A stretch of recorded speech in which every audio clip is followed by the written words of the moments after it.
What's up, you guys? John from Puma here today with another On the Farm video. In case you're riding a little four-wheeler out there. Thanks for clicking on the video, guys. Do appreciate it. Welcome to the farm today. We're going to roll our ride out today. We've decided we're not going to spray it quite yet. We're waiting on our new sprayer to come in. Spoiler, we're getting a new sprayer for the little tractor. So we're going to go ahead and roll it down today. And yeah, it's actually not we. Casey's going to roll it down for us.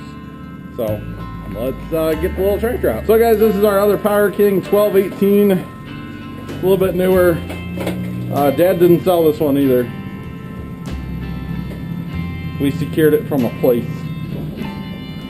Sounds so shady.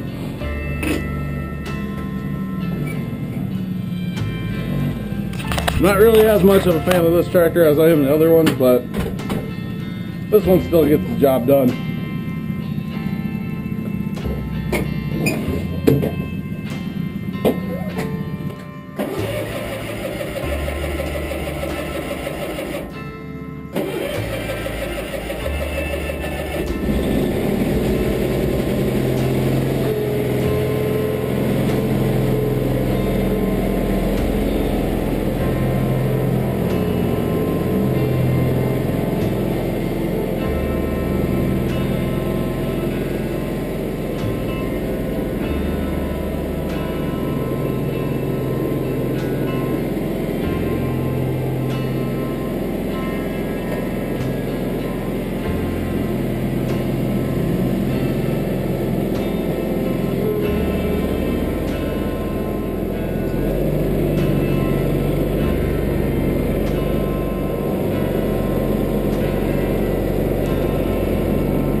So, I might need you, Casey, to look at the camera and say, Casey, ride four-wheeler.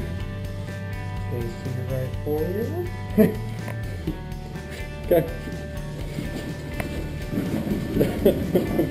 Be careful when you get to that. Yeah, okay. That tractor has a plastic gas tank right there. Nice. Up at the top. If you'd hit that, it would be. So guys, Casey's gonna roll the ride. Let's get the drone going. Right? Right. Alright, what is up, you guys? John, the voiceover guy here from PumaPlow.com. How's everybody doing? Thanks for clicking on the video, like I said earlier.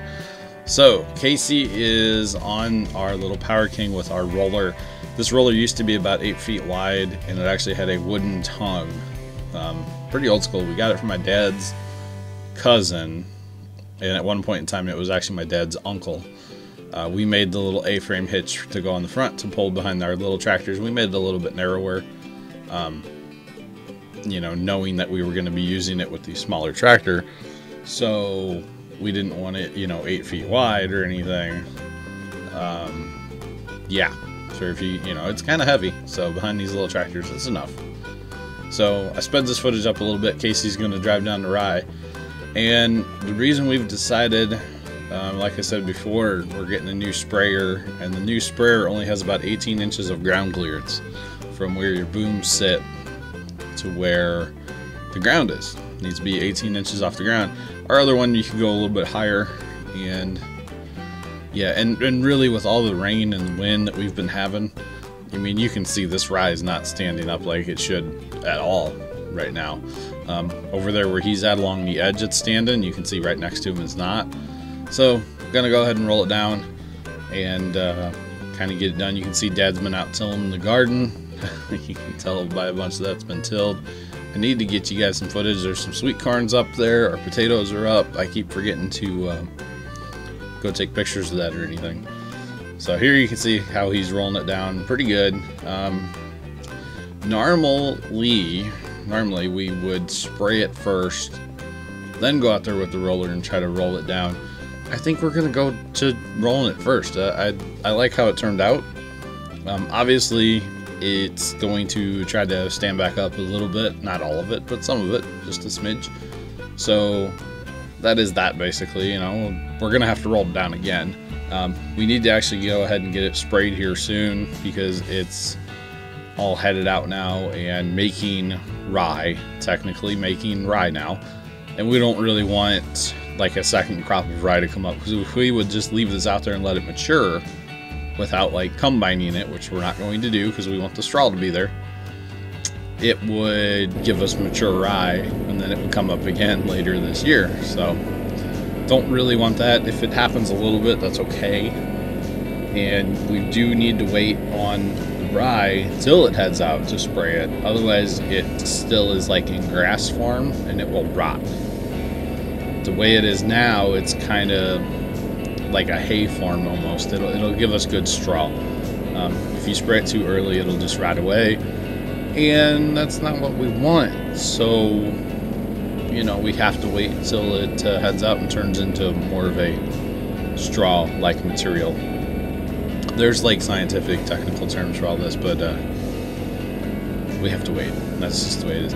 I'm not sure what was up here. So obviously this isn't me on the tractor. This is Casey using the GoPro with the head mount, and for some reason he was having some issues stopping occasionally. I'm not sure if like the rye was getting tangled up on the tractor somehow, or I'm not sure. If there was just like a root rot or something. There was some kind of bird came walking out of there. Not sure what that was. But he has to be careful here on the edge pass anyway. And I told him, you know, you don't have to go all the way to the edge the first time around. You got to make sure you can see that row of corn that is standing right there. So obviously wouldn't want to roll down the corn. That'll hurt the rent check. So don't want to do that. So you can see he's made a few passes. He says hello, shalom or something. Made a pass around the outside already, and I'm pretty particular about how we roll this rye down. I like to go in a clockwise fashion, all the way from the outside working to the inside. I don't know why. It's just kind of my thing. It doesn't matter how we roll it down. It just needs to be down. So, yeah. Just one of those things I'm pretty picky about. This isn't probably our tallest rye that we've ever grown. I know in years past I would actually be on the other Power King tractor and looking out at like eye level with the rye. So this is still pretty tall. It's really thick. We did a good job getting it nice and heavy planted last year, so it's real thick this year. Should be a good straw crop for us basically for the year, for our pumpkins. Keep the weeds down, hold the moisture, all that good stuff. Mostly the weeds though, because pumpkin patches can get really, really weedy, and we don't like to have ours get that weedy if we can avoid it. Last year it got pretty bad because we didn't have a great straw crop, so we tried oats last spring. Yeah, not sure what we're doing this fall, if we're going to do rye or if we're going to wait and do oats in the spring. I'm not totally sure. We'll make our mind when we get there. Wow, look how fast he's going. Wait, editing magic, I forgot. So you can see he's about done doing the last pass up the side here, and it worked real good. As you can see, the edges never roll down right. I think it's because the ground's a little bit uneven. The roller doesn't make good contact with the ground, so the rye kind of slips underneath. So here you can see in the corner, leading up the last little spot, and Casey did a job well done. This is Casey's first time doing this, and can't tell. Looks like he's been doing it all his life or something. So here we go with the drone after, and you can see it worked pretty good. Like I said, around the edges, not so much, but it never works around the edges. Casey was really trying to get the edges, and finally I was like, don't worry about it, it never works. I wouldn't be concerned by it. So now, assuming we don't get any rain for this next coming Sunday, the day this video is released actually, we are going to spray this with Roundup and get it killed before the hopefully before too much more of the rye is fully matured. So that's that. Now, we're out over the wheat field here, and you can see even the wheat has started to go down. It's just really wet here right now. We've gotten a lot of rain in the past week again, and it's actually a really bad time to get rain in your wheat because the grain is pretty well developed now. You can see there's more tracks in this field right there. They put the skinny tires on their John Deere sprayer, and they went out there and sprayed it. I'm assuming, I don't actually know because I didn't talk to him, with some kind of fungicide to stop the fungus growth in the actual wheat grain that is growing. Last year it got really wet right before they were able to harvest, and they actually lost a lot of crop and got docked at the elevator and stuff because of all the fungus in there. So you don't make as much money, and therefore it's not good. So this is on our side of the lane, basically what used to be our property, and it's a regular wheat, non-bearded variety. And I'm gonna have to actually go out there and pull some and get pictures for you guys, because it's kind of hard to tell the difference. We go across the road here.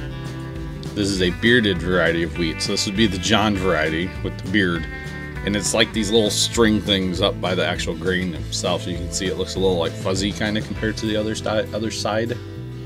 Words are hard sometimes, guys, just saying. So yeah, this side looks a little fuzzy kind of right up at the top, and like I said, I'm gonna have to go out there and pull some and do some pictures side by side so you guys can tell. I mean, if you grew up on the farm and whatnot, you probably know what I'm talking about, but if you didn't, then you probably don't have a clue. So you can see this side's a little cleaner, crisper looking up at the top, and that's because it's a non-bearded variety. Like all the wind from the drone. I love it. I just love it. So yeah, that's the wheat out front basically, and yeah, so they put a lot of tracks in it actually spraying, but you have to. So now this is a patch. This is one of the neighbors' fields. Not gonna call out any names here or anything, but this is what happens if you do not work your ground in the spring, or if you don't spray your ground in the spring. This field will be soybeans this year, and you can see it's just god-awful, full of weeds. It's kind of pretty because the yellow and stuff from a distance, but anyway. So guys, this is a sneak peek into the next On the Farm video. I wonder what we're gonna do. Stay tuned for that next week. Like and subscribe as always for more. I am John from Puma. Thanks for watching. Toodles.